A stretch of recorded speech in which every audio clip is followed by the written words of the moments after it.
네, 자, 안녕하세요. 우리 객관식 세법 첫날이기 때문에 간단한 이제 오리엔테이션 진행해 볼게요. 저는 이제 세법 강사 이윤엽 세무사고요. 자, 우리 객관식 시험 전에 최근에 이제 시험 일정이 나왔어요. 그죠? 자, 회계사는 좀 이례적으로 월요일 날 시험 보더라고요. 그죠? 왜냐면 3일절이어서 그런 것 같은데 3월 2일에 보고 뭐 2차 시험은 원래 이제 3개월 정도 뒤에 이제 봤었기 때문에 이틀간 이제 6월 27일, 28일 진행하면서 이제 발표 일자 나와 있고요. 합격 인원도 아직까지는 줄지 않았어요. 그죠? 회계사분들. 세무사분들이 조금 변화가 있었던 게 1차 시험은 4월 말이어서 이제 작년과 유사하게 보는데 이제 2차 시험이 원래 올해는 8월 2일이었어요. 근데 7월 18일로 2주가 사실 동차 기간에 3달 동안의 2주는 굉장히 이제 좀 변화가 있는 거거든요. 그래서 뭐 동차 하지 말라는 건가 약간 이런 어떤 수험생의 반응을 들었는데 뭐 오히려 뭐 장점일 수 있어요. 뭐 딱 준비해서 그냥 아닌가요? 자, 아무튼 7월 18일이고 그리고 이제 1차 시험 같은 경우에는 당일날 어쨌든 정답을 가답안을 공개하기 때문에 그 절대평가 기준으로 이제 합격을 했을 때 합격 여부를 대부분 알 수 있지만 이제 문제 오류나 뭐 이제 복수 정답 이런 것까지 고려해서 최종 이제 합격자는 보통 한 달 뒤에 이렇게 나오고 있어요. 그리고 이제 세무사 시험 같은 경우에도 이제 3달 뒤에 발표가 돼서 이제 10월 28일에 발표가 난대요. 매년 수요일에 발표나는 걸로 알고 있어요. 올해는 비하인드 스토리로 전날 전화 연결로 결과를 알 수 있었었죠. 특이하게. 그래서 말도 안 되는 건다 뭐 했는데 진짜였어 그게. 전날 1666 어디 전화해서 자기 수험 번호를 입력하면요. 합격, 불합격 이렇게 나왔대요. 그래서 전날 안 하는데 그게 확실하진 않으니까 다 다음 날까지 다시 재차 기다렸던 뭐 그런 부분이었고요. 자, 우리 마지막이지만 자 그래도 여러분들도 이미 아시겠지만 은근히 잘 모르시는 분 아직 있어요. 그래서 우리 회계사 세무사 1차 시험에 일단 40문제씩 나오면서 오지선다잖아요. 근데 시험 범위가 좀 미세하게 다르지만 요 가운데 있는 법소부가 많이 나온다라는 거 같죠. 그래서 회계사는 법인수가 심지어 14개 나오고요. 여기서 반이 계산 문제예요. 그리고 소득세 10개, 부가세 8개인데 다 반이 계산 문제예요. 그리고 이제 차이점이 이제 여기 국세기본법이 여기 5문제 나오면서 나머지는 이제 상증세 2문제 나오는데 이제 지방세 1문제는 제끼세요 솔직히. 이거는 왜냐면 2차에도 안 나오고 그 한 문제를 맞추기에 공부해야 될 양이 많아요. 그래서 한 문제 지방세는 제끼는 게 오히려 전략이고요. 차라리 그 시간에 다른 상법이나 뭐 경영학이나 뭐 이런 암기 과목을 공부하셔서 점수를 올리는 게 훨씬 더 전략적일 거예요. 근데 상증세는 뭐 그래도 2문제고 2차 시험에도 나오기 때문에 특강을 미리 진행을 해서 얘는 이제 특강으로 끝냈고요. 이제 국세기본법만 1월쯤에 진행을 할 거예요. 그렇죠. 국세기본법만. 그러면 이제 여기 객관식에서 법소부 진행하면 이제 되는 거고 세무사분들은 이제 법인세가 10문제라는 점만 차이점이 있어요. 그래서 소득세 10, 부가세 8개인데 여기서 반이 계산 문제예요.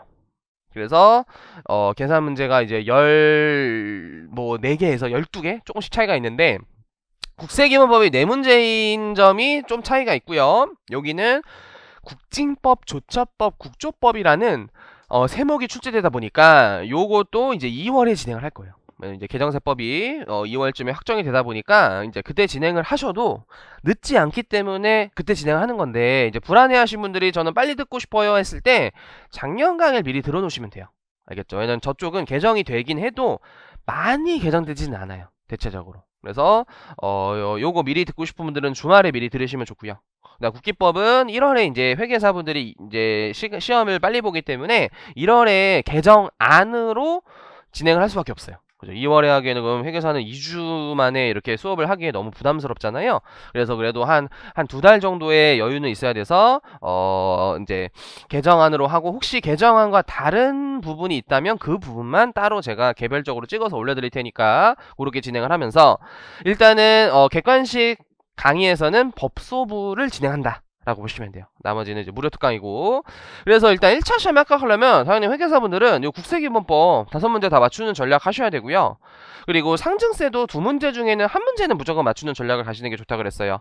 그리고 당연히 많이 나오는 법소부가 당연히 많이 나오니까 잘 맞춰야겠지만 아무래도 법인세 소득세는 양이 많고 또 초시생 같은 경우에는 이 세법이라는 법조문을 이해하는 게 굉장히 까다로워요. 근데 그래도 일단은 여기서 반이 말 문제라 그랬잖아요. 당연히 계산 문제보다는 일단 말 문제 맞추는 게 쉬워요. 어쨌든 알겠죠. 이게 이해가 안 돼도 법조문은 그 법문구가 옳은 지문이다 틀린 지문이다를 정확하게 알면은 정답은 도출할 수가 있어요. 그래서 일단 1순위는 말 문제. 그리고 당연히 2차 세무회계나 1차 시험에도 계산 문제가 적지 않기 때문에 그 다음에 이제 계산 문제도 하나씩 격파하는 식으로 이렇게 이제 접근하시는 게 이제 좋다라는 거고. 그리고 요 세목에서도 일단은 부가가치세가 이 법소보다 확실히 난이도가 쉽고요. 부가세가 말문제, 네 문제는 진짜 이제 양이 적기 때문에 거의 맞추셔야 돼요. 알겠죠? 뭐 4개 중에 3개는 무조건 맞춰야 돼요, 느낌이. 그리고 나머지 계산 문제도 최대한 맞추는 게, 이 법서부에서도 우선순위는 부가세부터 정복하시는 게 일단 국룰이에요. 알겠죠? 왜냐면 쉬운데 8개가 나오니까 상대적으로. 그 다음에 법소 중에 뭘 할지는 그냥 본인한테 좀 더 잘 맞는 거. 그래서 현실적인 조언을 하는 게, 초시생 기준으로 회계사든 세무사든 세법 과락률이 매우 높아요. 그래서 우리 시험에서는 일단 세법을 뭐 고득점 이거는 후순이고 40점을 넘기는 게 1차 목표예요. 솔직히. 왜냐면 과락률 이제 뒤에 데이터 보시겠지만 60%에 육박하기 때문에 나도 일단은 초시생이라면 40점을 넘기는 목표라는 거야. 그리고 이게 다 할 수 없을 때는 선택적으로 빨리 그래도 1차 합격하는 게 중요하다 보니까 말씀드린 거 알겠죠? 국세기본법 이런 거 하시고 말 문제 하시고 계산 문제 부가세 조지고 그리고 여유되면 이제 소수자법인세 더 하고. 세무사도 마찬가지예요. 국기법, 국징법 같은 요 12문제에서 최대한 맞추는 게 1차 시험 전략이고요. 그리고 나서 부가세 마스터하고 소득세법에서는 본인이 할 수 있는 역량만큼 1차 시험 전까지 최대한 해서 들어가자. 이게 이제 국룰 전략이다라는 거. 그래서 객관세법은 기본 강의보다는 이제 문제풀이가 많이 이루어져가지고 문제집을 같이 이제 진행을 할 거예요. 그래서 이론 강의를 통해서 기본 강의에서 1회 독 때 이해되지 않았던 부분이 많이 이해가 될 거예요. 생각보다 왜 들리지? 라는 게 두 번째 들어서 그렇고. 근데 목표는 일단 첫 번째 목표 40점 넘기고, 또 잘하는 분들한테는 객관식 때 푸는 문제집이나 이런 이론 내용들이 다 2차 내용에도 나올 법한 내용들이에요. 2차 내용 조금 다른 부분도 있지만 2차 내용에 거의 연결돼요. 그래서 지금 잘 해놓는 게 2차 공부도 하는 거다라는 동기부여를 가지시고요.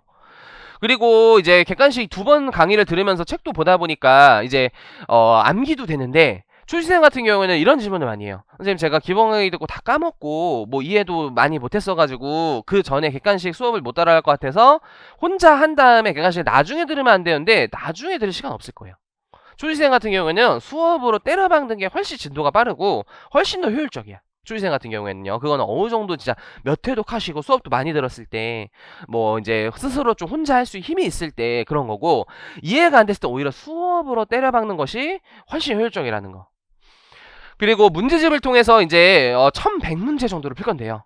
그래서 뭐 이제 다양한 문제풀이 하기 때문에 이제 실제 훈련 많이 하고, 말 문제도 굉장히 많이 풀기 때문에 그 1, 2, 3, 4, 5번의 지문을 정확히 판단할 수 있는 능력을 기르는 강의고요.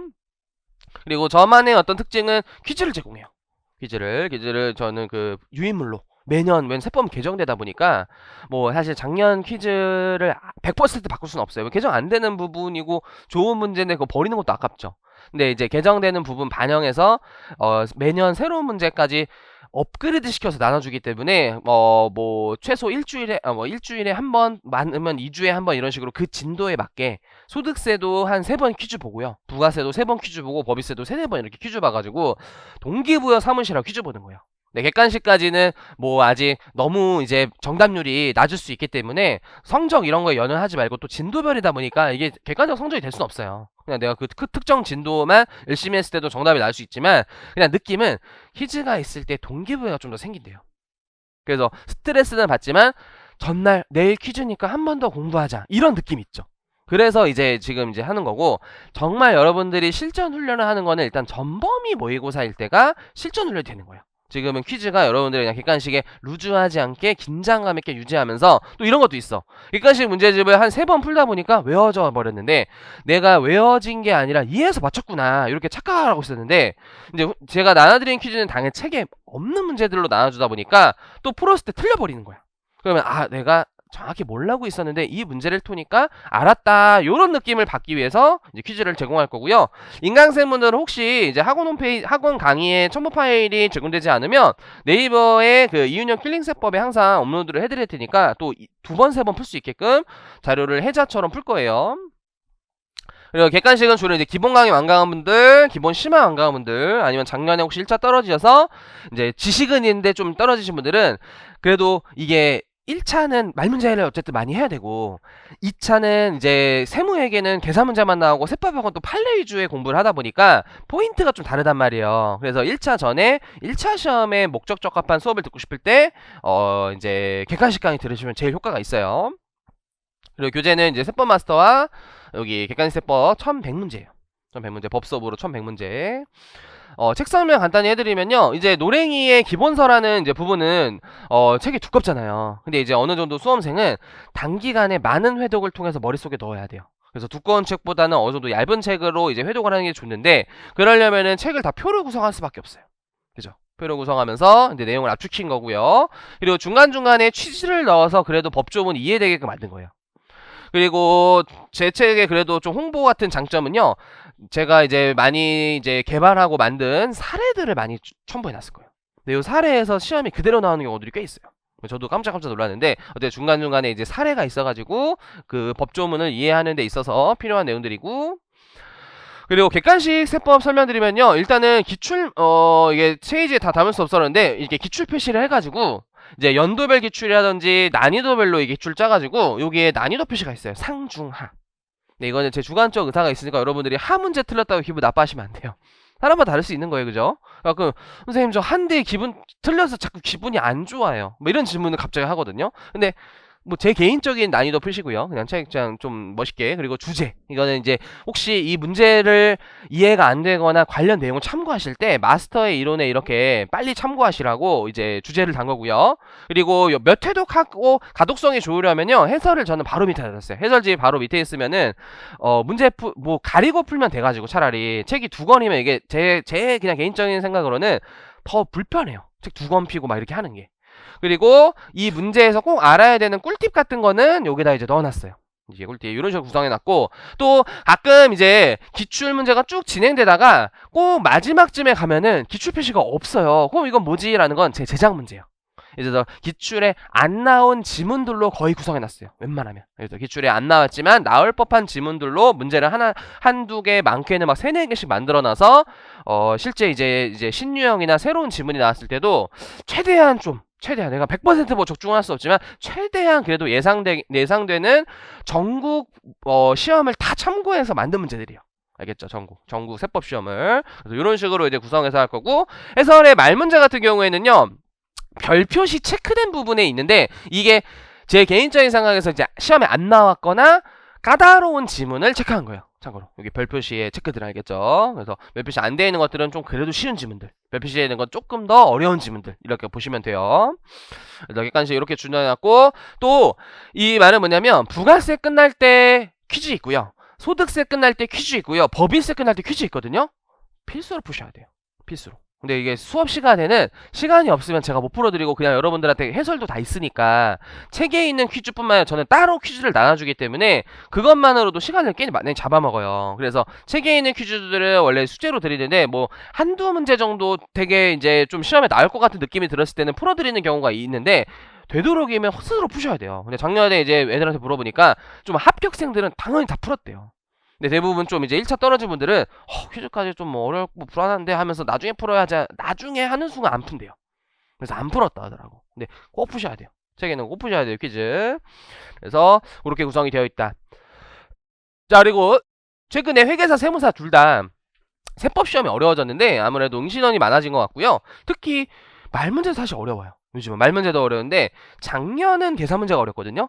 그래서 여러분들은 이제 수험의 생활이 지금 있었던 게 뭐 첫 해거나 많으면 뭐 둘째 해거나 아무리 많으면 뭐 셋째 해거나 이런 경우잖아요. 근데 저는 수험생이랑 강사 생활까지 하면 거의 10년 정도 이 바닥에 있으면서 이게 시험의 움직임을 계속 봤을 거 아니에요. 그러면 작년에 계산 문제 어렵다고 수험생은 올해도 계산 문제 어려우니까 뭐 이제 말 문제만 해야지, 어차피 계산 문제는 작년 합격생한테 물어보니까 못 풀었대, 실제 이래요. 작년 수강생하면 야 계산 문제 하지마 5.5% 시험장에서 막 이렇게 하는데 올해 또 그럴까요?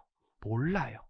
올해 또 그럴 수 있고 근데 어떤 해는 계산 문제가 되게 쉽고 말 문제가 되게 어려운 해도 있었어요 실제.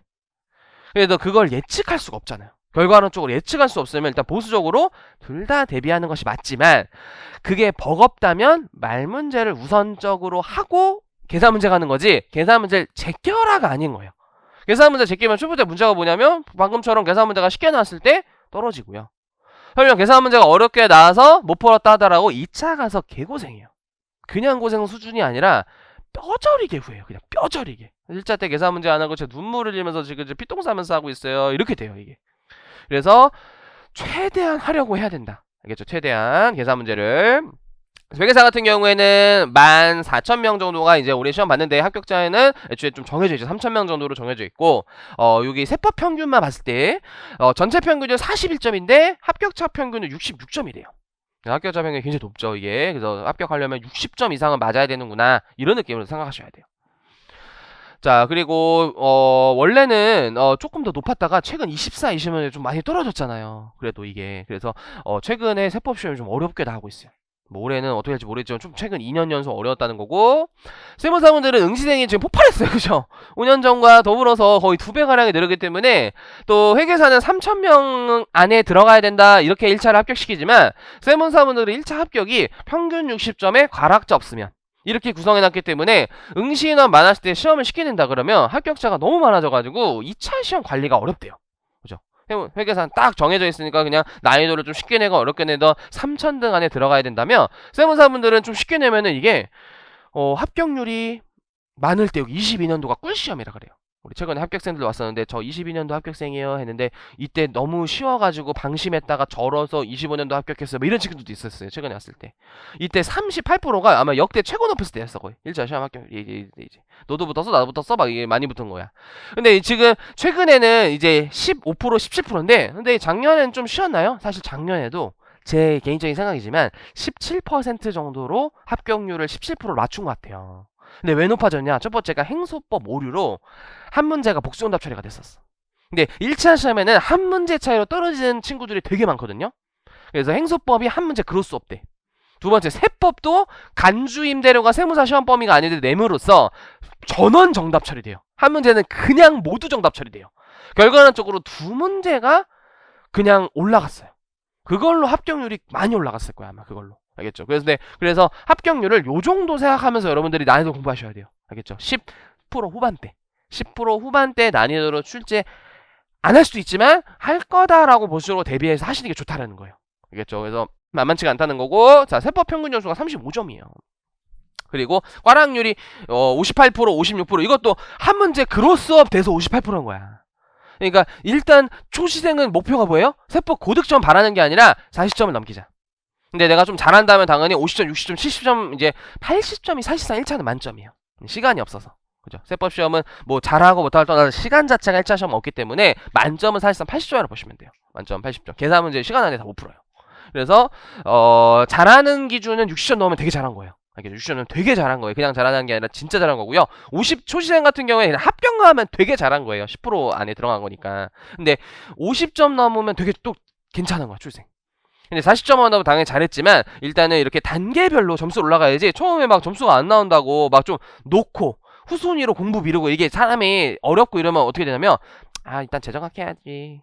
그리고 행소법 공부해야지. 그리고 재무해야지. 원가해야지. 세법은 8시쯤부터 해야지. 이게 계획대로 딱 8시까지 안 돼요. 나 세법 해야지 하면 10시 반이야. 집에 가서 1시간 더 자야지. 씻고 나면 누우면 아침이에요. 내일은 이제 계획대로 잘해서 또 이렇게 또 재정학 해야지. 행소법 해야지. 원가 해야지. 뭐야 벌써 9시네? 세법 또 하네요. 이렇게 돼요. 알겠죠?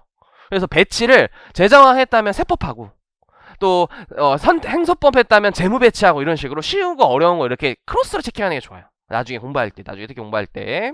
자 넘어가시고 자 이것도 제가 어제 올해 최종 합격생들한테 1차 세법 처음 초시생 때 느낌이 어땠냐 이제 물어봤거든요.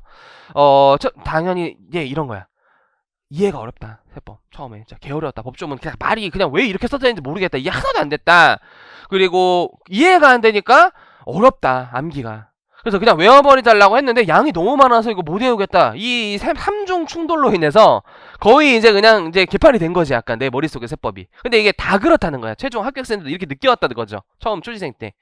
그리고 이러다 보니까 회독 시간이 부족해. 양이 많고 이해가 안 되니까 천천히 진도 빼는 게 오래 걸리잖아. 그러니까 당연히 공부할 때 계속 시간 부족하고 요즘 응시생 증가로 이게 기출문제가 그래도 기출문제라는 걸 공개하는 것 자체가 과거에 나왔던 오답 패턴이 비슷하게 나오니까 기출문제가 외우고 들어가자 했더니 요즘은 새로운 오답 많이 나온대. 그러니까 정확도 떨어지면서 이런 거 다 종합적으로 실전 훈련할 시간도 없어지면서 꽈락 이렇게 되는 거예요. 약간 느낌이. 알겠죠? 예, 이런 특징들을 이제 잘 지니면서 자, 어떻게 전략을 펼쳐야 되냐? 자, 첫 번째 1차 시험은 말문제 맞추는 게 중요해요. 그래서 기출문제 정답 맞추는 게 아니라 1, 2, 3, 4의 모든 지문을 내가 정확히 OX인지 판단해야 되는데 당연히 자주 나오는 그 오답 패턴뿐만 아니라 요즘에 이제 신오답이 많이 나오다 보니까 그 전형적 오답 외에 전체 그냥 법조문의 문구를 정확히 숙지하는 게 중요한 거야. 알겠죠? 새롭게 나올 것까지 변형되는 부분, 자주 나오는 암기 필수 플러스 새롭게 나오는 것까지 아셔야 되고요. 이걸 많이 하면서 계산 문제를 하나씩 대비하면서 요거까지 됐다면 시험에 안 나온 유형까지 가는 거야. 3번까지 가면은 이제 고수 영역이 되는 거야 사실. 그래서 3번까지는 안 가셔도 돼요. 알겠죠? 신유형까지 이렇게 가면서 이 1, 2, 3번을 하면서 계속 해야 되는 건 4번이에요 사실은. 이론서를 계속 봐야 돼요. 네, 물론 이제 객관식보다는 문제집을 많이 풀지만 이론서를 안 보시면 안 된다는 거예요. 이론서를 꽤 생각보다 많이 보셔야 돼요. 이론서를. 그래서 이 객관식 이거는 세법뿐만 아니라 여러분들이 이 객관식 종합반 시즌 동안의 마인드는 뭐냐면요. 당연히 이론서 문제집 둘 다 해독하셔야 돼요. 이게 문제집만 다 해독하는 분들 되게 많은데 물론 특성상 원가회계 같은 경우에는 문제집만 다 해독하셔도 괜찮아요. 그리고 재무회계도 문제집을 거의 좀 더 많이 다 해독하는데 이론서도 충분히 보시는 게 좋아요. 근데 세법만큼은 진짜 이론서 많이 보셔야 돼요. 세법만큼은. 그리고 당연히 2차까지 대비해서 그리고 정확하게 어떤 선지를 판정하려면 그 법조문의 법리와 취지와 뭐 관련 판례 사례들까지 알아가지고 이해하는 게 좋지만 이게 쉽지가 않다 처음에. 시간이 좀 걸린다. 그래서 당연히 처음에는 이해하려고 노력하지만 이해가 안 된다면 이제 객관식 시주부터는 암기해서라도 문제를 맞춰야 된다. 이제부터는 알겠죠? 그리고 뭐 이론서를 드립다 봤을 때 이해가 안 된다고 이론서를 다시 봐. 수업을 또 들어. 그럼 진도를 못 빼요. 그때는 오히려 문제집에 문제를 먼저 푸시는 게 좋을 수 있다는 거예요. 객관식 시제는. 그러면 안 됐던 게 이해될 수도 있고 안 될 수도 있지만 이해되는 게 한두 개씩 늘어나요. 알겠죠? 그래서 이론서 보고 이해 안 된다고 이론서 또 보는 게 아니라 그때 문제를 관련 문제들을 여러 개 풀어봐라. 알겠죠? 그러면 이해 안 됐던 게 이해가 될 수 있다. 객관식 시제는. 그리고 이거는 어제 이제 제 그 아내분도 노무사 이제 수석이시다 보니까 1차 시험도 굉장히 고득점이어가지고 거기서는 그럼 법 과목 중에 가장 어려워하는 게 뭐냐라고 했더니 노무사 시험에서는 민법이 가장 어렵대요. 민법도 비슷해. 세법이랑 회계해. 말 왜 이렇게 써져 있지? 하나도 이해 안 돼. 막 생전 처음 들어보는 단어들의 향연이야. 이 비슷하잖아요. 약간 느낌이 이게. 그래서 어떻게 했느니까 뭐 현무님이 약간 공부할 때는 좀 쌉티 느낌이 있어가지고 자기가 민법 남들도 꽈라나니까 나도 꽈라나면 어떡하지? 이런 생각을 하니까 무서워서 더 공부를 했다는 거야. 그래서 똑같은 얘기 하더라고. 그냥 이해하려 했는데 안 되니까 그냥 외워버렸다 다. 그냥 문제집 다 해석하면서 외워버렸다. 이렇게 좋은 마인드 같고 당연히 이제 휴대폰 줄여서 객관식 시즌부터는 순공부 10시간 정도 하려고 노력하셔야 돼요. 알겠죠? 물론 지금 수업을 들을 때는 수업 포함이에요. 수업을 들을 때는. 근데 수업은 이제 끝나고 쭉 이제 다시 이어질 때 수업 없거나 이럴 때도 순공부 10시간 정도를 하려고 노력하셔야 돼요. 이게 쉽지가 않은 거야 사실은. 원래 뇌를 이게 풀타임으로 쓰는 게 8시간만 해도 원래 힘들어요. 그래서 저는 사실 인터넷에서 막 14시간 공부했다 이런 거는 사실 14시간 앉아 있었다가 정확한 평 같아요. 사실 못해요. 그죠? 14시간 사실 못해요, 인간이. 그러니까 앉아있는 건 되지. 근데 앉아서 뇌를, 그리고 책을 그냥 눈 뜨고 있는 게 아니라 내 머릿속에 이해하는 과정 중에 넣는 거 있잖아요. 그런 진짜 공부를 순공부라고 하지. 그냥 이렇게 그냥 소설책 보듯이 보는 거. 막 이런 거는 사실 순공부로 들어가면 안 되는 거예요, 원래는. 그죠? 자, 그래서 10시간 목표로 하시고, 자, 그리고 올해 합격생한테 올해가 62여서, 물어보니까 1차는 이론형 같은 경우에는 아까 비슷하게 얘기하더라고요. 정답에 영향을 미치는 키워드 단어와 변형되는 문장을 인지 회독하면서 1번을 아는지 모르는지 전부 OX로 체크했다라는 거고, 계산 문제는 자기가 조금 N수생이거나 아니면 그 기본 심화반 때 흡수를 많이 하셔서 내용을 좀 알고 있다면 미리 한번 풀고 수업을 들으니까 훨씬 더 뭔가 기억력이 좋아졌대요. 이해도 잘 되고. 물론 그거를 완벽하게 풀 수는 없어도 그냥 깨작임이라도 먼저 풀어봤다는 거야. 근데 내가 너무 깨작 풀려고 그러는데 손도 못 대겠어. 그럼 당연히 이제 복습 위주로 하셔야 돼요. 복습할 때도 뭔가 망각곡선에 봤을 때는 수업이 이제 6시에 끝나고 이런 날에는 그날 다 복습 못 할 수 있잖아요. 다음날 푸는 것도 괜찮고요. 누적됐다면 주말에 푸는 것도 괜찮고요. 그리고 요거를 이제 회독하면서 1100문제를 계속 오해독할 수는 없고요. 중복되는 지문, 또 쉬운 문제, 연속 3번 맞춘 문제 이런 것들은 제거해서 다음 회독 때는 문제수를 줄여나갔다. 그래서 나중에는 이제 헷갈리는 지문만 보고 들어갔다. 이렇게 되는 거야. 그게 좀 생각보다 불안해. 지금은 아는데 나중에는 좀 까먹을지 않을까 해서 또 보게 되는 경우가 있거든요. 어느 정도 좀 자신을 믿고 한 3번 정도 맞춘 문제는 과감히 소거하는 것도 중요해요. 그리고 어제 갑자기 새벽 제가 이분들도 지금 막 수습처를 구해서 어제가 첫 출근이었다는 거야. 그래서 너무 이제 미안한 거야. 그래서 그냥 여유되면은 1차 내일 객관식 OT니까 이제 꿀팁 좀 알려줘. 제가 이랬는데 당연히 들어야죠 했는데 이제 새벽 2시에 온 거예요. 그래서 이제 못 달았어요 여기. 근데 좀 좋은 문구들이 있어가지고 좀 카톡으로 좀 제가 말씀드리면요. 자, 이분도 인강생이에요. 인강생이셨는데 가끔 찾아오셨어요. 너무 길게 써주셨더라고. 너무 감사하게도. 자, 객관식 문제 처음 접할 때는 어느 정도 안다고 생각했는데 막상 문제집을 풀으니까 엄청 많이 틀렸대요. 그래서 이론서 학습을 늘렸대요. 문제집 회독을 늘린 게 아니라 이론서 학습을 늘렸대요. 그래서 생각보다 어설프게 알고 있으면 틀린다라는 거를 깨우치면서 이걸 보완하는 방법이 그 지문을 그대로 외워둔 게 아니라 이론서 내용을 학습하니까 정답률이 올라갔더라. 그래서 해설만 보기보다는 이론서의 전체적인 내용을 확인하면서 눈에 바르는 과정을 했을 때 이론 정답률 상승이 이어졌던 것 같습니다. 이렇게 왔고요. 계산 문제도 쉽지 않지만 시험 임박한 시점에는요, 대부분 이제 이때 공부를 하면 맞추는 것들을 하게 되겠죠. 그럼 당연히 일단 세무사분들 같은 경우에는 회계사분들 같은 경우에는 상법이나 암기 과목 같은 거 있죠. 그런 거를 중점적으로 하게 돼요. 재무회계도 좀 말문제 이게 나오니까. 세무사분들은 당연히 국기국징 많이 하고요. 법수부 말문제를 학습하게 돼요. 왜냐면 이게 어차피 시험장에서 시간이 없어서 못 풀 확률이 있다 그랬죠. 그러면 이제 말문제 위주는 시험장에서 다 풀기 때문에 그걸 학습하게 돼요. 어차피 나중 가면은 계산 문제 할 시간이 없다는 거야. 그래서 계산 문제 하실 분들은 미리미리 하시는 게 좋다.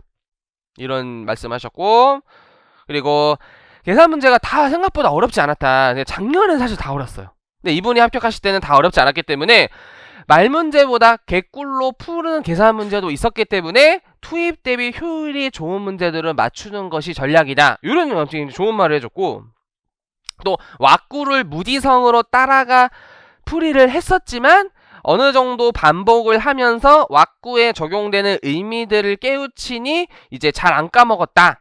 이런 얘기 많이 했고, 당연히 국기국징 조처법 같은 게 시간 대비 투입 효율이 매우 좋기 때문에 절대 버리면 안 된다라고 했고요. 그리고는 이분이랑 똑같은 말. 됐네요. 자, 이 정도로. 자, 그래서 이제 객관식 이후에는요, 이제, 회계사분들 GS 모의고사가 시작돼요. 그러니까 이제 전범위 모의고사. 그래서 저도 올해는 무료랑 이제 유료해서 3회 제출했거든요. 근데 총 6회 정도로 알고 있어요. 5회에서 6회 이런 게 알고 있고요. 그리고, 국기법 같은 특강. 이런 거 이제 진행하고, 개성세법. 진행하고 세무사분들은 거기에 시간적 여유가 있으니까 객관식 끝나고 말문제 특강이 기다리고 있어요. 근데 이제 세법은 말문제 특강이지만 다른 과목은 또 그 각자의 선생님의 역량에 맞게 이제 좋은 강의를 하시기 때문에 마무리 특강이라고 했는데 저는 말문제 특강을 해요 이제 객관식 이후에. 그리고 이런 거 이제 무료로 진행하면서 1차 시험으로 들어간다. 이렇게. 그리고 세무사분들도 GS 문제, 세무사는 올해 10회 진행으로 알고 있어요.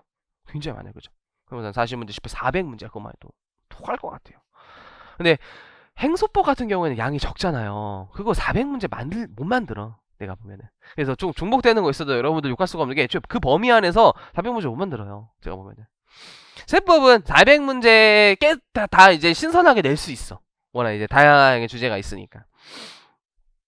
자, 그리고 이것도 이제 나름 유료 뭐 PPT 이런 거거든요. 그래서 어떻게든 한 페이지라도 더 넣는 게 이게 20페이지를 꽉 채워야지 그 하루 이용권 5,000원을 쓰는 거여가지고 그냥 집어넣는데 저도 이제 열심히 한다 이런 거죠. 합격 도우미로서 마지막까지 최선을 다해서 저도 이제 퀴즈 제작해서 나눠드리면서 이제 시험 적중률을 높일 거다라는 거고요. 이런 것도 좀 알짜로 이게 넣었어요. 그래서 그 아내분께서는 빼라 그랬는데 뭔가 유료 아이템을 하나라도 다 넣고 싶었던 그냥 마음이었어. 그죠? 할 수 있다 이런 걸로. 그죠? 자, 그래서 세법 마스터 한번 진행해 볼게요. 세법 마스터.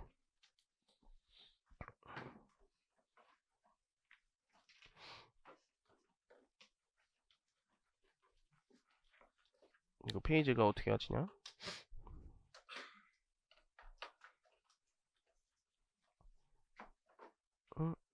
굿노트가 바뀌었죠? 페이지 이동을 어떻게 하지? 아, 이렇게 하면 되겠구나. 자, 맞아. 이제 소득세부터 진행을 할 거예요, 여러분들. 소, 부, 법 이렇게 진행해서 소득세, 부가가치세, 법인세법 이렇게 진행을 할 거고요. 자, 그래서 페이지는 147페이지에 이제 소득세가 시작돼요. 아이고, 허리 아파.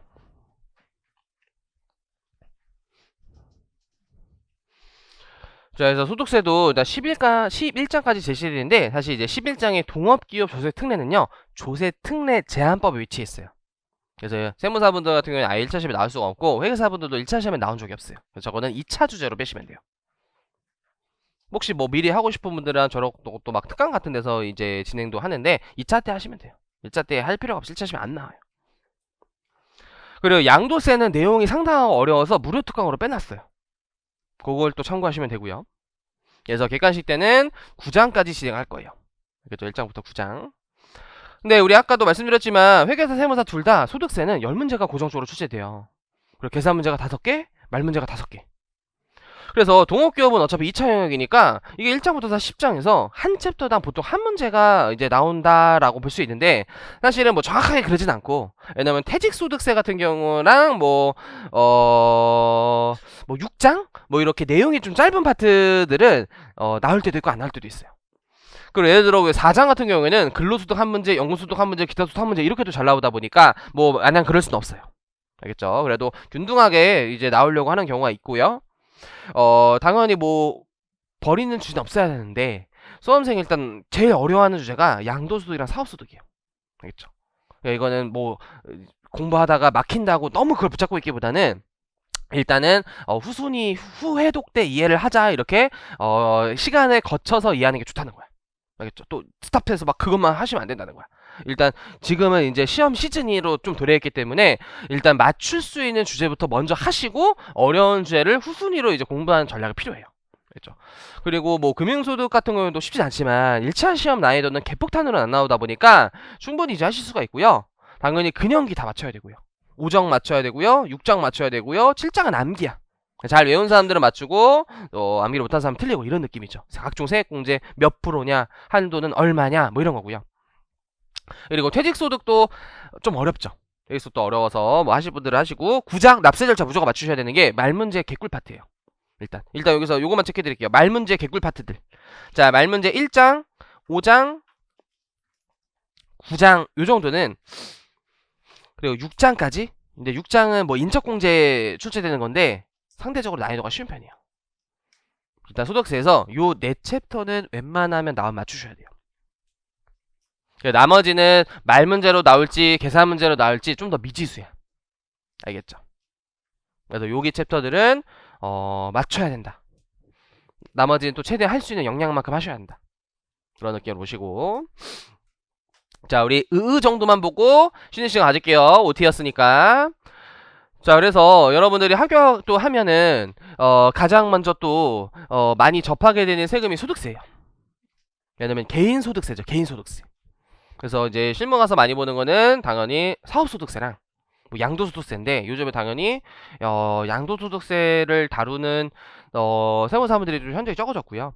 상속증여세를 다루는 세무사들이 훨씬 늘어나고, 요즘은 이제 보험 쪽을 확실히 좀 굉장히 많이 해요, 사실은. 저희 이제 같이 하시는 이제 세무사님도 좀 노선을 좀 이제 옛날에는 아예 안 하지 말자 이런 건데, 약간 중도의 입장으로 바뀌었어. 이제 스탠스가 많이 이제 문화가 많이 바뀌고 있어. 실제 뭐 그 형들의 의견은 미국 뭐 일본 이런 데서도 주로 변호사가 보험까지 같이 가입시킨다. 애초에 이게 전문사가 그런 것도 많이 한다. 막 이런 어떤 문화가 애초에 있는 나라들도 많다고 하면서, 막 뭐가 맞는지 모르겠지만 어쨌든 개인 소득세 세목인데요. 자, 이게 개요라고 적혀 있지만 소득세 1항 1조예요. 1조. 소득세 1조. 자, 소득세법의 목적인데, 개인 소득에 대하여 소득 성격과 납세자 부담 능력. 납세자 부담 능력이라는 게 사실 소득이죠. 적정하게 과세한다. 이게 사실은 무섭게 들리는 게, 많이 벌면 많이 과세하고 적게 벌면 적게 과세하겠다는 거야. 그래서 그 느낌만 한번 볼게요. 납세자 또 양도소득 같이 투기 억제로 과세하는 세금은 세율이 높을 수 있고, 일용 근로자처럼 조금 더 세제 지원을 해줘야겠다 하면 낮은 세금으로 끝낼 수도 있고, 그게 소득 성격에 따라 적정 과세라는 표현이야. 소득세 그 과세되는 소득도 똑같이 과세하는 게 아니라 많고 낮게 과세함으로써 이런 거지. 또 소득이 많은 사람한테는 높은 세율로 부과하고 적은 사람한테는 낮은 세율을 부담한다는 큰 의미가 내포돼 있어요, 저기. 그래서 결국 공평과세를 지향하고, 당연히 세금의 징수의 출발점은 재정 수입 목적으로 하는 거잖아요. 그걸 이바지함을 목적으로 한다라고 해서 소득세법의 목적이에요, 사실은. 그래서 여기서 이제 소득세 큰 특징을 알아야 되는 게, 자본주의 사회에서는 부를 많이 이룬 사람이 있고 적게 이룬 사람이 있을 때 똑같이 과세하지 않겠다는 거예요. 그냥 이게 어느 정도 이제 그 빈부격차가 심해졌을 때는 사회 부재를 많이 야기하다 보니까, 좀 많이 번 사람은 좀 많이 걷고 적게 번 사람한테는 적게 걷고 이제 하겠다는 거고, 그때 소득세법은 과세 소득의 범위를 소득 원천설에 따라 열거된 소득만 과세하겠다는 거예요. 그게 일정한 소득 발생 원천에서 발생한 소득만을 과세한다라는 게, 모든 소득을 과세하진 않고요. 소득세법에서 이렇게 정해놓은 것만 과세해서 국가가 개개인의 모든 사생활 영역을 약간 침범하는 느낌, 간섭하는 느낌, 너의 모든 장부를 다 보겠다 이러진 않겠다는 거예요. 그래서 우리 사업자 아니면은 또 장부 안 보잖아요. 그래서 어떤 사생활 영역을 어느 정도 보호해 주려고 이제 원천서를 채택했지만, 사실상 실상으로는 거의 웬만한 소득이 다 열거돼 돼 있다 그랬죠. 그래서 실질적인 느낌은 순자산 증가율처럼 느껴진다. 맞지. 또 꽂히네 이게. 이게. 자, 그리고 소득세법은 이자소득, 배당소득, 사업소득 이런 식으로 원천별로 구분해서 이자소득이 뭔지 배당소득이 뭔지 이런 식으로 종류와 범위를 열거해놨지만, 나중에 이제 배우겠지만 이자, 배당, 사업소득은 법에 없다라는 이유로 신종상품 같은 건 이제 만들어내서 이제 과세를 피하는 문제들이 발생했어요. 그래서 법에 없지만 과세할 수 있는 유형별 포괄주의 채택했다. 그리고 항상 어떤 소득 발생 원천지를 지정해놓고 고정적으로 발생한 소득만 과세하는 게 아니라, 상금 받거나 뭐 부동산 딱 한 번 팔거나 이렇게 일시우발적이지만 발생한 소득도 과세하고 있다 보니까, 사실 원천서를 조금 더 확장해서 많은 소득을 열거해놔서 마치 느낌은 순자산 증가세처럼 과세한다. 하지만 출발점은 열거주의임을 확실히 인지하셔야 돼요. 알겠죠? 원천설 그게 중요하고요. 그리고 이제 목적에서 봤듯이 누진세 채택해서 가장 높은 세율 구간은 45%고요. 가장 낮은 세율 구간은 6%가 적용돼요. 그리고 과세 단위는 그래도 좀 중요해요. 자, 각 개인의 소득 체크해 볼게요. 자, 이게 이제 미래에는 여러분들이 이제 나중에 결혼할 시점이 되면은 부부 단위 합산으로 다시 바뀔 수가 있어요. 네, 그러면은 누진세에서는 남자 여자 소득을 각각 내는 게 낮게 내는 건데, 합쳐지면 오히려 세금이 많아지는 거 아니에요 하는데, 정부가 대신 합치는 대신에 2로 나눌 수가 있어. 2로. 그럼 이제 맞벌이 부부한테는 유리하죠. 그죠? 내가 원래 남자가 1억 여자 남녀 둘 중에 한 명이 1억 벌고 한 분은 그냥 이제 집에서 집안일을 하셔. 근데 1억엔에 세금 냈었는데 부부면은 합산해서 2로 나눈대. 그러면 5천만 원 세금 신고하는 거야. 그러니까 누진세가 오히려 약해지죠. 이런 식으로 오히려 부부 결혼을 이제 잘 안 하고 또 출산율 낮고 뭐 이런 어떤 걸 이제 염려해서 오히려 세제 혜택을 줄 수 있는 거야. 오히려 부부 단위로 더 넓게 확장되면 나중에 자식이 있으면 또 3으로 나눌 수도 있는 거고. 그죠? 그런 나라들도 실제 있더라고. 네, 저희는 뭐 그 정도까지는 안 갈 것 같은데 뭐 논의 중인 거는 미래에는 그런 식으로 부부 단위로 합산해서 2로 나눈 다음에 세율 부과하고 다시 2를 곱하는 방식으로 할 수 있는데 그게 누구한테 좋을 수도 있고 누구한테 안 좋을 수도 있어요. 네, 현재까지는 각 개인 소득에 대해서 각자 세금 신고하는 거지 부부여도 합산하는 거 아니고요. 자식이어도 합산과세가 아니에요. 특히 예외적으로만 공동사업 합산 조문에 따라 합산되는 규정이 특이하게 있지 웬만하면 합산되지 않는다. 알겠죠? 그래서 요거는 뒤에서 배웠고요. 자, 요거는 지금 이해 안 되면 다만자는 뒤에서 배우는 거야. 그래서 각 개인 소득이 중요한 거고. 자, 그리고 과세 방법 전에 간단한 것부터 보시면요. 인적공제라고 해서 이제 최저 생계비도 전부 과세해버리면 이 사람은 번 돈 최저생계비 다 쓰고 남는 게 없는데 세금까지 낸다 그러면은 마이너스가 될 수 있잖아요. 그래서 부양가족 1인당 현재까지는 150만원 공제 인적공제를 두고 있는데 요것도 너무 낮다라는 지적이 있어요. 당분간은 좀 세수가 좀 부족한 느낌이어서 올라갈 것 같진 않은데 사실은 올려줘야 돼. 원래 다른 법에서 최저생계비가 올랐어. 근데 이제 소득세는 150만원으로 안 올랐어. 사실 올려주는 게 맞는데 현재까지는 이제 150만원 공제해줘서 부양가족이 많을수록 세금이 낮게끔 설정한 거야. 그런 이제 특징을 지니고 있고, 그다음에 제일 중요한 게 소득세 과세 방법이요. 그래서 요거는 별표시 하나 쳐놓을게요. 이건 뒤에 내용을 이해하는 데 있어서도 매우 중요한 시스템이에요. 자, 일단 우리가 5월달에 소득세 신고기한에 이제 표현하는 방식을 종합소득세 신고라 그래요. 그 종합소득세라는 게 1년이에요. 일정 기간은 1년 이렇게 적어볼까요? 이것도 이제 굉장히 사실 중요해. 소득세는 1년 동안 번 돈을 합산과세예요. 만약 사업자가 중간에 폐업했더라도 폐업일 이후에 발생한 소득이 있다면 합산되는 거예요. 그래서 과세기간이 1년이에요 사실. 네, 그렇게 뭐 예외적으로 사망을 하시거나 이민 가시거나 그러면 바뀔 수가 있기 때문에 제가 뭉뚱그려서 일정한 기간이라고 표현했는데 기본 논리는 1년 단위의 소득 합산하는 거예요. 네, 정부가 1년에 한 번씩은 세금을 걷겠다 이런 의미가 있어요. 근데 일단은 소득을 구분해 놓는 이유가 이자소득세 같은 경우에는 2천만 원이 안 되면은 분리과세라는 걸로 세금을 낮게 측정하고 있단 말이에요. 그러니까 처음부터 이게 그냥 모든 소득을 다 5월 달에 낸다 이렇게 할 수가 없는 거야. 이자소득은 이거고 이자소득이 2천이 안 되면 14%만 내고 끝날 수 있다 이렇게 돼야 되기 때문에 일단 소득을 나눠 놓을 필요가 있다는 거야. 그리고 최근에 개정이 확정됐어요. 근데 이게 조특법이어서 1차 시험에 안 나올 것 같은데 회계사분들은 뭐 간단하게 나올 수 있어서 배우긴 할 건데 올해 이제 정권의 또 시스템 자체가 뭐 이제 K 주식 활성화 같은 걸 위해서 K 시장에도 주식 많이 투자해라 이런 느낌도 있어가지고 배당소득 분리과세가 확정됐어요. 원래는 이자 배당 합쳐서 2천만 원이면 분리과세였잖아요. 근데 이제는 배당소득만 가지고 2천만 원 이하면 분리과세 시스템이 될 수가 있어요.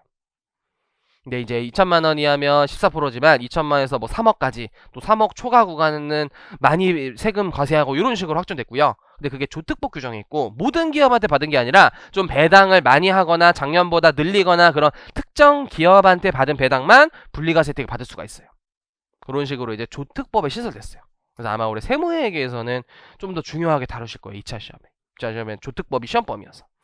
그래서 그런 식으로 배당소득도 이제는 2천만 원이 안 되면 분리과세로 빠질 세제 혜택이 들어가다 보니까 소득을 일단 구분을 해놓을 필요가 있는 거야.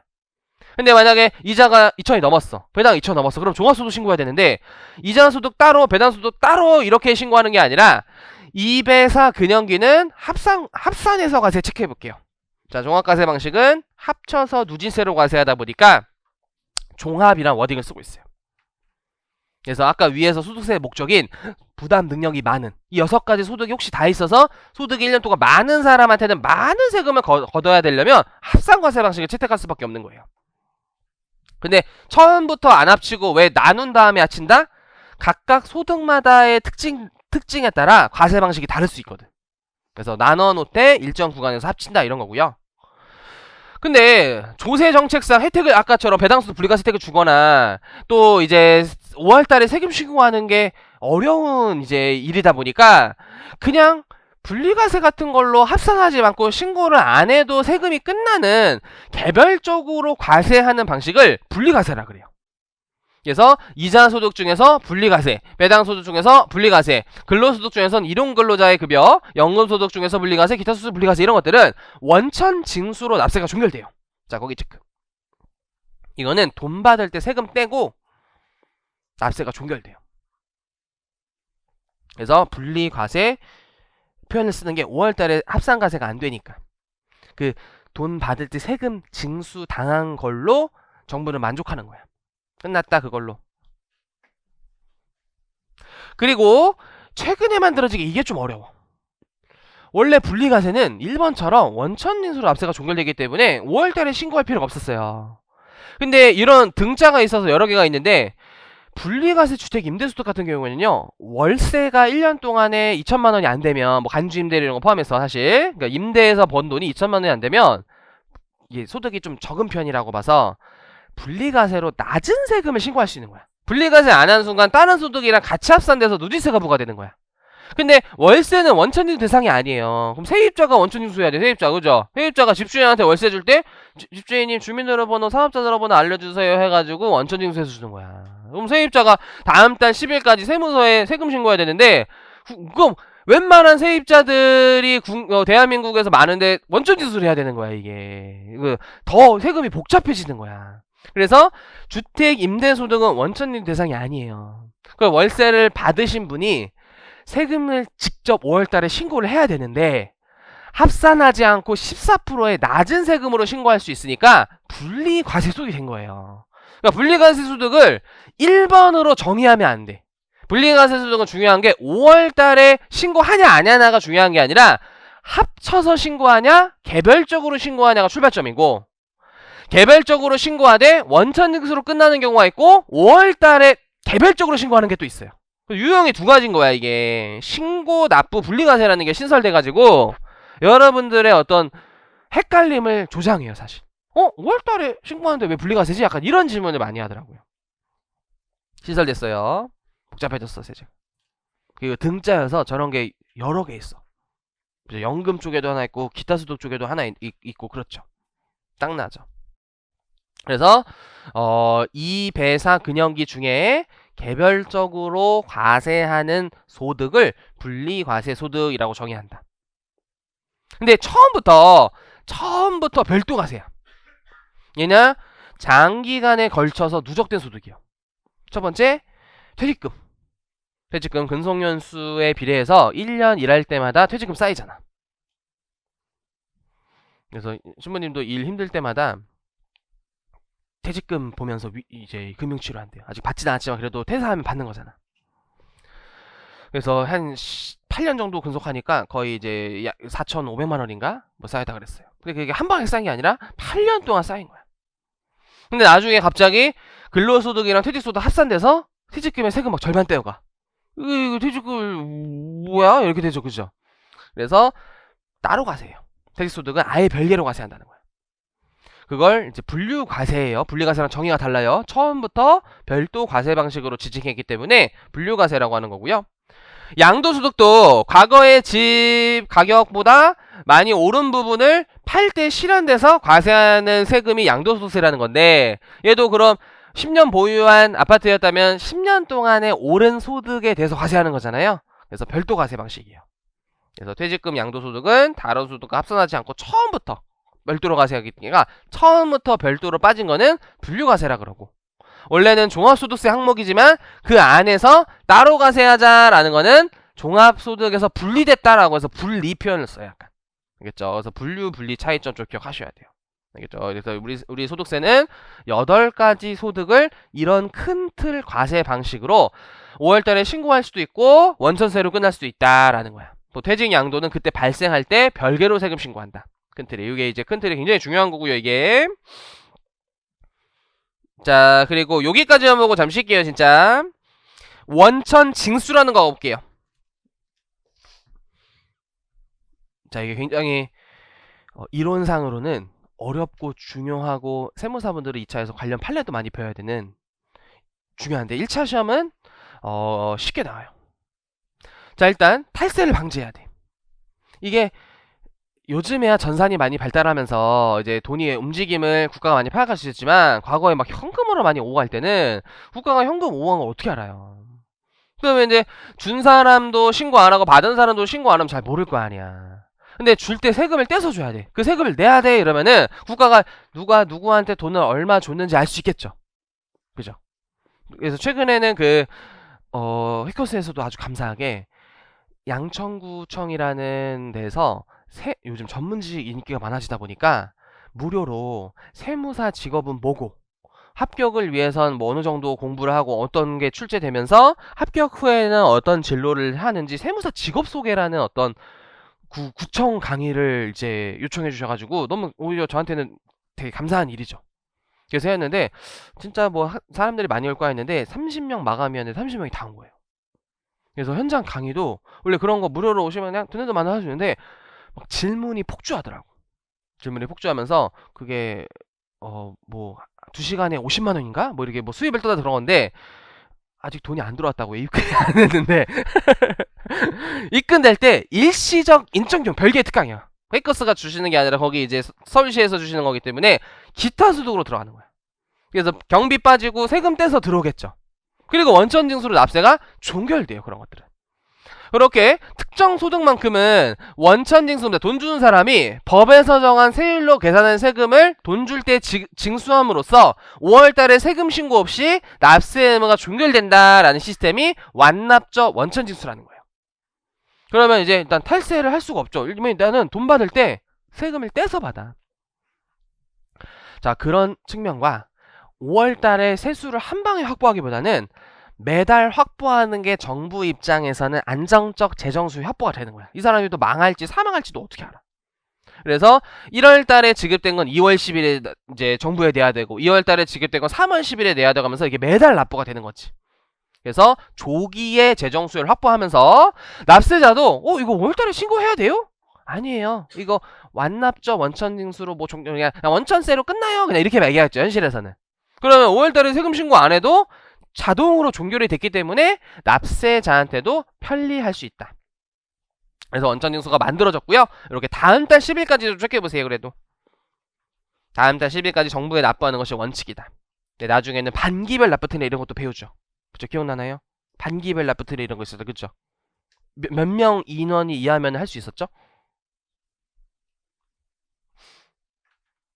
자, 우리 기본 강의가 아니라 객관식 강의 20명 이하였죠. 그죠? 상시 고용인 20명 이하고 이러면은 자, 안 배웠으니까 자, 안 하는 걸로요. 자, 아무튼 원천 징수 유형 하나 배워봤고, 근데 이제 저희 같은 이제 윤다쌤, 호성쌤 뭐 이렇게 저희 같은 학원 강사분들은요 예납적 원천 징수로서 매달 강사료의 3.3%를 떼서 받아요. 그럼 세금이 3%만 내냐? 말도 안 되겠죠? 그죠? 뭐 소득세가 6에서 45%인데 3%만 내는 건 말도 안 되죠? 이거는 단지 그 소득 지급 사실을 포착하고자 세금을 대략적으로 징수해서 내는 거지 원천 징수로 납세가 종결되는 게 아니다 보니까 저희는 다 5월달에 세금 신고하죠. 사실 윤도쌤 거, 호성쌤 것도 저희가 다 해드리죠. 물론 사실 돈을 받고 하기 때문에 뭐 공짜로 해주는 건 아니지만 어쨌든 확정 신고를 반드시 하셔야 되고요. 3.3% 떼인 금액은 5월달에 기납부세액이라고 해서 이미 한번 낸 세금을 다시 재차 이중과세되면 안 되기 때문에 원천세는 기납부세, 이미 납부한 세액으로 차감이 돼요. 그래서 종합과세 소득에 해당하는 원천세는 예납적 원천징수를 당해서 기납부세액으로 정산되고 분리과세 소득은 대체적으로 원천징수로 종결이 되면서 완납적 원천징수가 된다라고 보시면 돼요. 그래서 요거를 이제 2배사 근영기마다의 원천세 시스템을 좀 아셔야 돼요. 이건 시험에 직결적으로 나오는 거고요. 근데 이거를 해야 되는 사람은 누구냐면요. 다음 중 어느 하나에 해당하는 자라 그래서 거주자, 비거주자, 내국법인. 근데 외국법인, 외국에서 우리나라에 지급할 때는 원천징수 안 해요. 그 법에 의해서예요. 우리나라 법에서 안 한다는 거예요. 이건 지금 대한민국 소득세법이에요. 근데 외국법인은 국내 지점, 국내 사무실이야. 그래서 국내에서 이렇게 지급되는 거는 원천징수 의무가 있지만 외국에서 대한민국으로 송금되거나 지급될 때는 그 자국의 원천징수를 하는 거지 우리나라 수수법 원천징수 안 해요. 그래서 4번만 좀 주의해주세요. 외국 법인의 국내 지적 운영 없어. 실질적으로 국내에서 돈 지급하는 사람은 원천징수 의무가 있어요. 그래서 저희도 사실은 이제 책 교정 같은 거 할 때 알바비를 줘야 되는데 그럼 저희도 비용을 처리하려면 원천징수를 해야 돼요. 그러면 이제 친구들은 주민등록번호 받아가지고 이제 3.3% 떼고 주는 거야. 그냥 그 얼마나 경비 처리된다고 해서 이 친구도 귀찮아서 금액이 소액이면 그냥 줘버려. 그냥 소액 줘버리는데 금액이 좀 크고 이러면은 한 200만 원 이상부터는 저도 원천징수 하고요. 이하면은 그냥 줘버려요. 알겠죠? 그러면은 저도 개인인데 원천징수 할 수가 있잖아. 내가 줄 때. 네, 돈 주는 사람이 이제 원천징수 한다라고 보시면 돼요. 여기는 사실 시험에 직관적으로 중요한 거는 과세 방법과 원천징수 쪽. 여기는 법조문이 좀 내재되어 있는 부분이 있고요. 제가 서술한 것도 있지만 나머지는 그냥 소득세 얼개 정도를 배우신 거예요, 다시. 그리고부터 이제 납세 의무부터는 직결적으로 이제 시험에 나오는 법조문 파트들이에요. 그래서 1장에서는 이렇게 납세 의무가 가장 시험에 잘 나오는데 요즘 난이도가 좀 올라가가지고요. 여기 이제 납세 의무 쭉 배운 다음에 기타 납세 의무 범위 좀 특수한 형태의 납세 의무도 배우고 그 다음에 과세기간 깔짝 배운 다음에 여기가 1장에서 오히려 수험생 발목 잡고 있어요. 납세지 153페이지 납세지. 요거는 좀 암기적인 측면이 있고 2차 시험에는 연관이 거의 없고요. 1차 시험에 한정에서만 간혹 나오다 보니까 기본 방학 때 안 했어. 객관식 때 해야 되는데 요즘 1장에서 나오면 납세 의무, 납세지 같이 물어보거나 납세지로만 좀 일부러 좀 출제. 납세지 사실 큰 이슈는 없는 것 같은데 그냥 약간 느낌, 솔직히 그냥 개인적인 느낌으로는 좀 틀려라 이런 느낌으로 내는 것처럼 되게 지엽적인 지문으로 많이 출제해요. 이쪽에서. 안 나왔던. 그래서 그런 트렌드에 맞게 납세지 쪽 막판에 좀 힘있게 보셔야 돼요. 이거는 1차 시험에 지나가는 주제여서 너무만 세부적으로 이해할 필요는 없고요. 좀 외우면 맞춰요. 네, 물론 저는 최대한 이해되게끔 뭐 논리로서 서술하겠지만 다시 수험생이라는 게 다 이해한다고 할 수도 없는 거고 이해하고 맞추는 것도 아니다 보니까 여기는 어느 정도 시험 직전에 외워서 들어가셔야 돼요. 나올 걸 대비해서. 1장이 쉬운 거야. 다른 파트들보다. 근데 납세지를 안 하는 순간 납세지 지문이 3개 있고 납세 의무 지문이 2개 있었을 때 3개를 건드릴 수가 없잖아요. 그래서 납세지도 보셔야 돼요. 알겠죠? 요렇게 이제 구성해서 대부분 말문제가 나오고요. 자, 일단 첫 시간이니까 객관식 형태 한번 봐볼게요. 그리고 1장을 이제 이론 설명을 한 다음에 그 다음 문제풀이가 들어갈 거예요. 근데 일단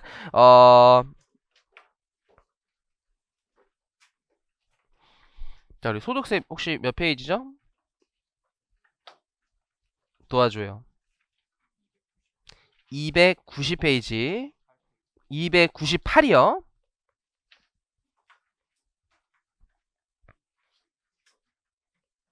여기 맞다.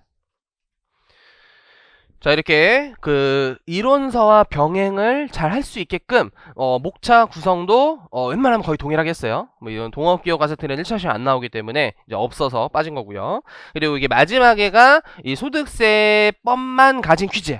알겠죠? 실전 연습 문제라는 게 이거는 소득세법만 가진 퀴즈. 부가세도 부가세법 끝나는 마지막 파트의 퀴즈. 법인세법 이렇게 총 3번의 퀴즈가 있고요. 그리고 이렇게 이제 기출 문제들 실어놓으면서 아까 봤듯이 이제 해설 이렇게 구성해서 이론 설명 이후에 이렇게 문제풀이를 진행할 건데 중복되는 지문은 시간상 당연히 안 할 거예요. 중복되지 않는 이제 선에서 저는 진행을 할 거고요. 그리고 이렇게 쭉 진행하시다 보면은 최근 문제들도 이렇게 다 실려놨어요. 회계사 25년도는 올해 문제잖아요. 이런 거 납세지 나왔죠 실제. 그리고 이게 1차에서 어려운 게 뭐예요? 옳은 것은 제일 싫은 거. 다 옳아. 이게 시험장 쓰면 다 옳아요. 이게. 자, 뭐 할라 했지? 자, 그리고 세무사도 최근에 납세지. 최근 기출 주제 잘 안 나오는 주제인데 최근에 세무사에 나온 건 회계사 내고 회계사 나온 건 세무사에 나는 게 조금 있어. 알겠죠? 그런 건 좀 더 힘있게 보시고. 그리고 이렇게 주제도 이제 납세 의무도 있지만 납세지도 있고요. 겹치는 문제도 있고, 이렇게 19번 문제 보시면은 1장은 내용이 많지 않기 때문에 제작 문제가 좀 적은데, 어쨌든 기출표시 없는 것들은 제작 문제예요. 이런 식으로 구성해서 공부할 때도 이제 양을 좀 보셔야 돼. 아, 19문제가 있다, 이런 느낌 있죠. 일단 1장 19문제가 되는 거 좀 보시면서, 맞아, 올해는 그 앞쪽에 좀 내가 실어놨었는데, 우리 맨 앞 챕터 혹시 볼 수 있나요? 실물책을 나도 두고 와가지고, 여기 보시면은 여러분들 책을 최대한 활용해야 되잖아요. 여기에 회계사 1차 시험의 출제 경향도 제가 10년치 넣어놨어요. 맨 앞장 보시면은, 그죠? 여기는 이제 회계사 1차 출제 시험 경향. 그리고 여기는 세무사 시험의 1차 시험 경향인데, 여기에 오타가 하나 들어갔더라고. 여기 보니까 이게 합계 같은데, 이게 1장에 8문제가 나오지 않았을 거 아니야, 이게. 이게 합계 엑셀로 만들어가지고 합계인데 이게 빠졌어. 요거만 제가 이제 다시 이제 수정해서 올려드릴게요. 알겠죠? 세무사분들 여기 1장 합의 소투스 1장 총칙부터 하려고 그러는데 이게 77문제야.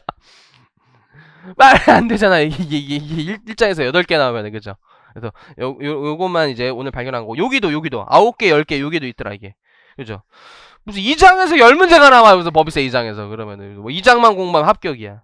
그죠? 요거 2개 하면 합격하겠네? 그죠? 이상하죠? 그래서 이거는 제 실수였다는 거 오늘 최초 만들면서 제가 절었어요. 그래서 잠시 쉬는 시간 갖고 본격적인 객관 시간을 진행해 볼게요.